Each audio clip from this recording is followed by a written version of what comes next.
Welcome to week 2 of the morning meditations in the Lenten program. I'm going to start off by relaxing, breathing in and breathing out, settling into this moment.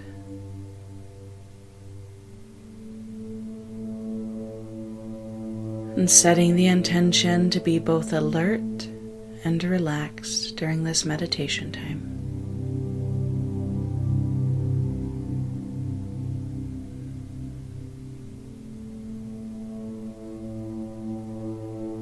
Feel that your breath is energizing you in a calm and relaxed way.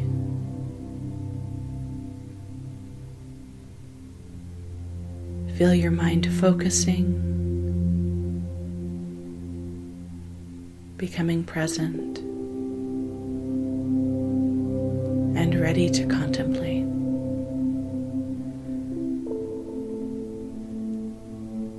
This week we're going to contemplate Mary Magdalene. And there are a lot of stories and ideas about who she was. For this purpose, we're going to choose her as the archetype of transformation.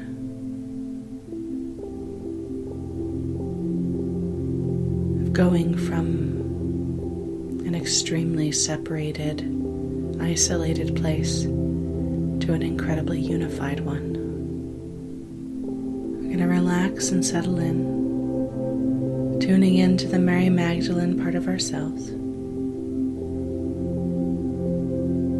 This is a feeling part. Strong-willed and fiery.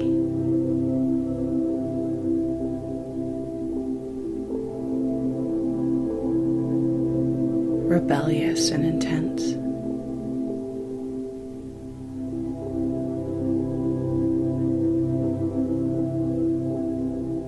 And when this part feels unseen, unloved, or unappreciated,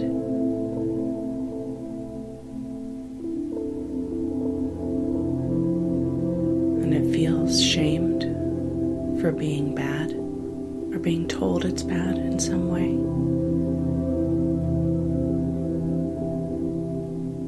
it reacts with oppositionality. It says emotionally, if you want to see bad, I'll show you bad. If I'm going to be unseen, unloved, or accused of badness, then I will embrace it and take control of it.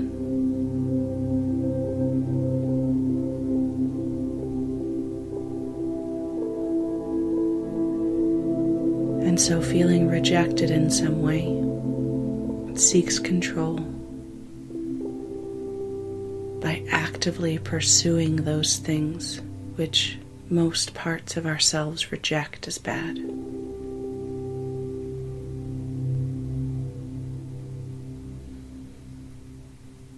Tune into that part, feeling it. Feeling the intensity and passion, the sensitivity to rejection, seeking control by embracing things rejected as bad.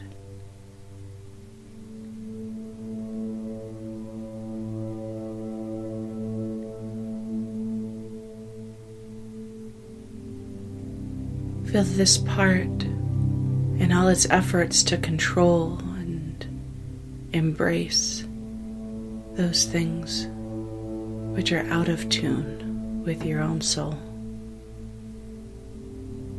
In that place, pretending not to feel lonely, but feeling lonely. Insisting on control,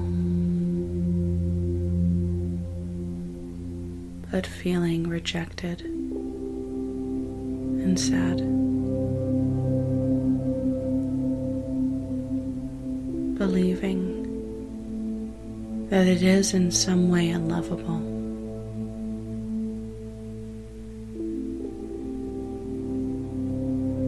And like the Caiaphas part, it has shut out any sense of higher love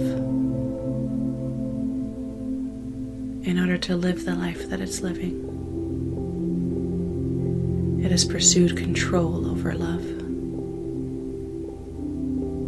individuality, and rebellion, because it hasn't believed in the love, the possibility of being loved, just as Caiaphas does not believe he can be truly loved.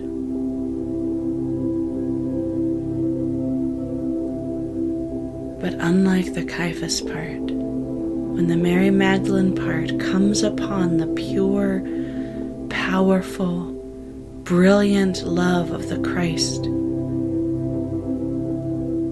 she recognizes it.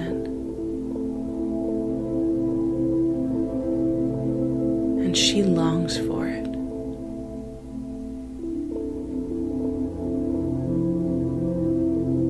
And unlike Caiaphas, who would rather stay separate from the love than have to face the wrongdoing that he has done, Mary is brave in her love. Mary Magdalene is willing to deeply reflect on the damage she's done to herself and to others in her pursuit of separation, individuality, control, and rebellion. She is willing to bring the intense feelings of unworthiness and shame to the love, to the lap of Mary, Mother of God, to the heart of Christ.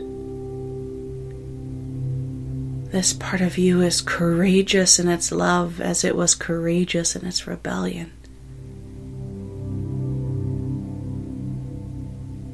And it is willing to face any pain, any depth of remorse and shame, in order to be reunited with that great love within you. It is a part of you that knows deeply and intensely the value of that love and would sell everything for that pearl of great price.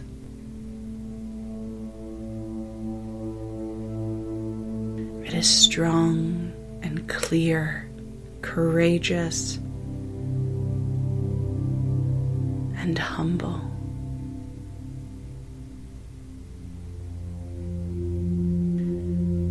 Tune into that part of yourself, feeling the love of the Christ Sophia, feeling the love of God through Master Jesus and Master Mary.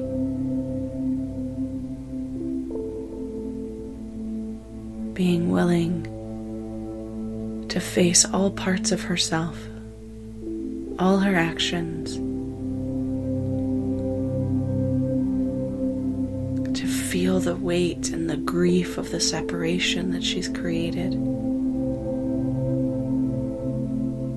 in order to come back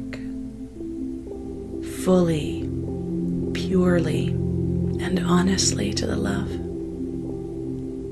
And having done so, having been unflinching in its honesty, remorse, and transformation, having done that process so completely, there is nothing left between her and the love.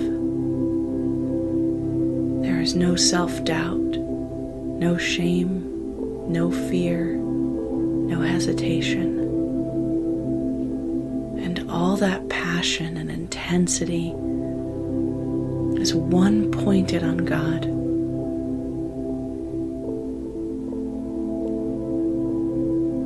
This part is a powerhouse in you, a motivating dynamo, inflamed with love, inflamed with passion, fearless, an earned purity.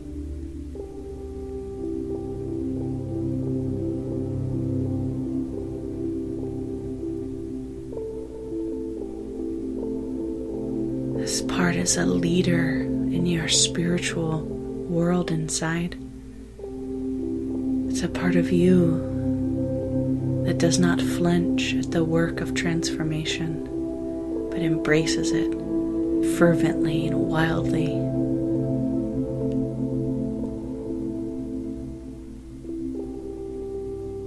This part has gone through the flame of love,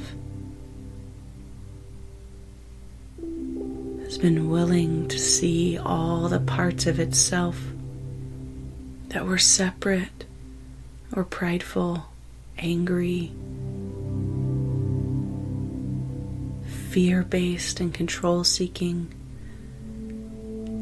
It has seen everything clearly and fully. It has been forgiven and has forgiven itself and others, and there is nothing left to fear. So when it loves completely.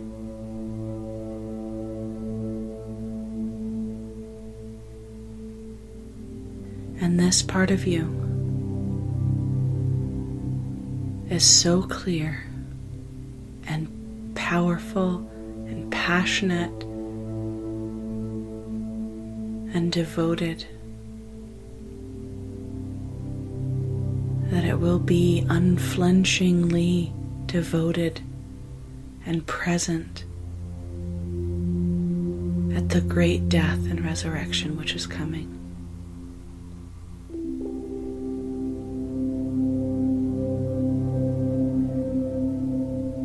Tuning into this part one more time, feeling her story of having been so separate and angry and sad and control-seeking. So ashamed and hiding it. But when the light of Christ came and all of that separation and sadness and anger was brought to light, and the burning of that light, how it agitated and brought forth all the feelings of grief and longing for love, brought forth all of the behavior that felt destructive to herself and to others. When she wanted to run away and hide in the darkness, instead she moved toward that light with her whole being. That part of you moves towards the light at all costs, with nothing left in the shadows, wholeheartedly, passionately, sells off everything for the love and the light of God. And in doing so is one of the most powerful and pure parts of your spiritual self. Breathe into that part and call it forth. Feeling gratitude and appreciation for this part of yourself, which is so dynamic, so beautifully fierce and powerful, so incredibly and admirably willing to face the darkness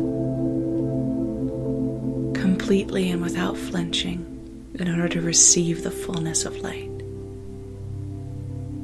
Breathe into that with joy and gratitude, inviting that part of you to come forward, a appreciating its beauty, its unique gifts, and its incredible transformative power in you. Breathing in, breathing out, and letting that sense of yourself and the gratitude for that part stay with you as you move into your day.